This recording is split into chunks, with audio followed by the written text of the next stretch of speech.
पीले दांत वाली बहू। रंजना कभी ब्रश नहीं करती थी। उसे कितनी बार उसके माँ बाप ने डांटा, लेकिन उसका कोई असर उस पर होता ही नहीं था, जिस कारण से उसके दांत पीले पीले हो जाते हैं। शादी के बाद अरे बहू, वैसे तो तुझ में कोई कमी नहीं है, पर तेरे दांत इतने पीले कैसे हैं बेटा? कैसे मतलब? कोई सर्जरी थोड़ी ना कराइए। वो तो क्या नाम, मैं ब्रश नहीं करती थी तो पीले हो गए। अब क्या करूं? आप कहे तो लाल करवा लूं या फिर काले? यार ये क्या है, क्यों माँ से लड़ रही हो? लड़ रही हूँ? अरे मैं लड़ रही हूँ या ये बोल रही है कि दांत पीले हैं, पीले। अरे तपस्या थोड़ी ना की है इन्हें पीले करने के लिए। बकायदा ब्रश नहीं किया है 20 साल तक, तब जाकर। छी, कैसी बात कर रही हो? ये उस वक्त तो पीले नहीं थे जब हम लोग तुम्हें देखने आए थे। अरे तब साफ करवा लिया होगा डेंटिस्ट के पास जाकर। अब देखो कैसे पीले पीले लग रहे हैं। रंजना सास की तरफ गुस्से से देखती है। फिर शुरू हो गई पीले पीले पीले। अरे पीले तो तब भी थे जब मेरे हाथ का रसगुल्ला उड़ा उड़ा कर खा रही थी और बोल रही थी, लड़की नहीं गुणों का खजाना दे रहे भाई साहब आप। खैर, अब वो लोग करते भी तो क्या करते, पीले दांत वाली बहू पल्ले पड़ी थी तो झेलना तो था ही। एक दिन कीर्तन में रंजना गाना गा रही थी। अरे कमला बहन, माँ का द्वार है, यहाँ तो सब शुद्ध होकर आते हैं, फिर अपनी बहू को ब्रश भी नहीं करवाती तुम। दूर से पीले पीले दांत भक्ति में बाधा उत्पन्न कर रहे हैं। अरे कोई 2 साल के बच्चे थोड़ी ना लेकर आई हूँ मैं बहू बनाकर। अच्छी खासी लड़की है, अरे कैसे करवाऊं ब्रश? ये तो उसे खुद करना चाहिए ना।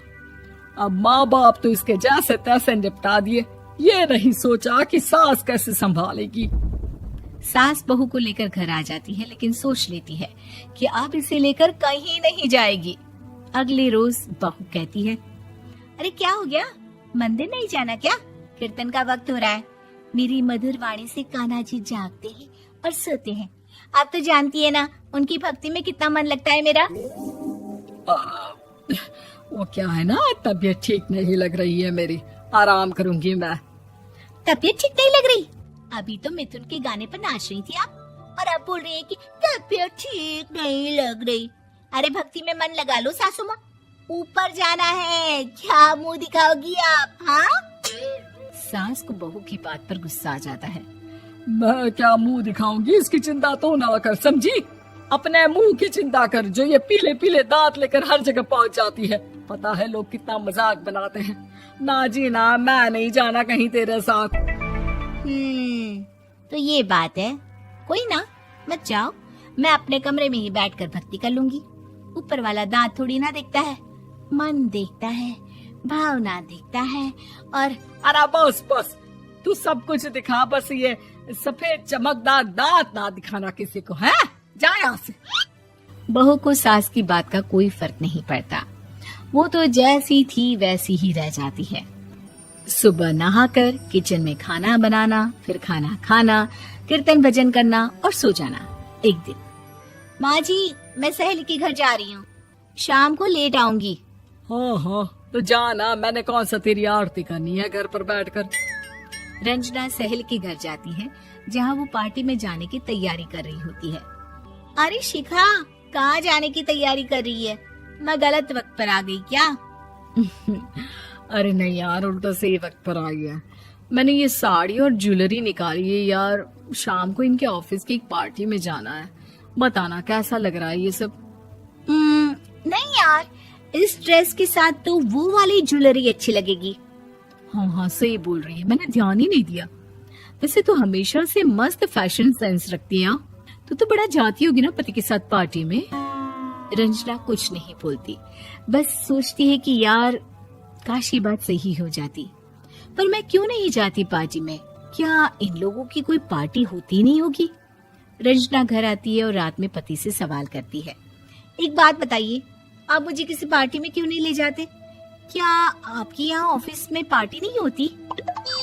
पति बेचारा क्या कहता कि दांत पीले हैं तुम्हारे इसलिए। अरे कोई पार्टी होती नहीं हम लोगों के ऑफिस में, तो कहाँ से लेकर जाऊं? और मार्केट, मॉल, कहीं वीकेंड घूमना, कहीं तो। अरे यार, सारे हफ्ते में एक छुट्टी मिलती है, तो सोचता हूँ कि आराम ही कर लूं। क्यों? रंजना मन मार के रह जाती है। पहले कभी सास के साथ मंदिर जाया करती थी, लेकिन वो भी सास ने ले जाना बंद कर दिया। घर बैठी बैठी रंजना बोर हो जाती है। तभी उसे आइडिया आता है और वो मायके जाने का सोचती है। सासू माँ, 2 दिनों के लिए मम्मी के घर जा रही हूँ। अच्छा अच्छा, ठीक है, आराम से जा। और हाँ, माँ से कुछ अच्छी आदत सीख कर आना कि कैसे शरीर के हर भाग की तरह दांतों की सफाई भी जरूरी होती है, समझी? शुरू हो गई ना आप। वो लोग आपकी तरह नहीं है कि छोटी छोटी बात का बतंगड़ बना दे। उन लोगों के लिए मैं मायने रखती हूँ, ना कि मेरे पीले पीले दांत। रंजना माँ को बिना बताए उन लोगों को सरप्राइज देती है, लेकिन जैसे ही वो दरवाजे पर पहुंचती है, अंदर देखती है कि घर वाले कहीं जा रहे होते हैं। अब माँ, काश रंजना दीदी के दांतों वाली प्रॉब्लम नहीं होती, तो वो भी हम लोगों के साथ चलती ना बुआ जी की बेटी की शादी में। हाँ बेटा, लेकिन अब उसे कौन समझाए कि उसको उसके पीले दांत नहीं दिखते, लेकिन उसके आसपास के लोगों को कितना एम्बैरेसिंग फील कराते हैं। मुझे तो कितनी बार उसके स्कूल की टीचर ने शिकायत की कि उसके साथ कोई लड़की बैठना भी नहीं चाहती, और ना ही कॉलेज में कोई उससे बात करना चाहता था। लेकिन पता नहीं क्यों उसे ये बात समझ में ही नहीं आती। कोई कमी नहीं है उस लड़की में, बस यही कि दांत पीले हैं। वो तो भला हो जीजा जी और उनकी माँ का, जो दीदी को जैसी है वैसे ही रखा हुआ है।